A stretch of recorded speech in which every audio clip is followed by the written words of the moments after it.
વડોદરા માંજલપુર અવધૂત ફાટક સોના ટેકરી ભાથુજી યુવક મંડળ દ્વારા જાહેર ભંડારાનો કાર્યક્રમ રાખવામાં આવ્યો।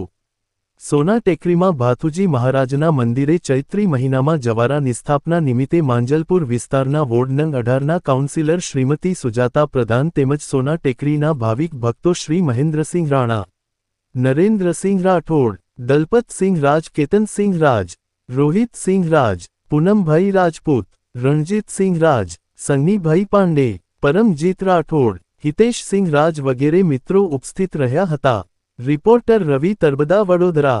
કયું સ્થળ છે, શાનો ભંડારો રાખવામાં આવેલો છે? સોના ટેકરી ભાથુજી મહારાજ, સોના ટેકરીમાં ભાથુજી મહારાજનું મંદિર છે। 1965માં ભાથુજી મહારાજના મંદિરની સ્થાપના થયેલી અને એ નિમિત્તે અમે અહીંયા ચૈત્ર મહિનામાં ભાથુજી મહારાજના મંદિરે જવારાની સ્થાપના કરીએ છીએ અને એ નિમિત્તે અમે ભંડારો કરીએ છીએ। આજે કેટલા ભાવિક ભક્તો જોડાયેલા છે? ઓછામાં ઓછા 1500 ભાવિક ભક્તો ભંડારામાં જોડાયેલા છે। આ કયું સ્થળ ને ક્યાં આવેલું છે? સોના ટેકરી લક્ષ્મણ મંદિર પાસે, માંજલપુર। આપનું નામ? મહેન્દ્રસિંહ બળવંતસિંહ રાણા ઉર્ફે માસ્તર। આ તમારા ગ્રુપમાં કેટલા કાર્યકર્તા જોડાયેલા છે? અમારા ગ્રુપમાં 250 કાર્યકર છે।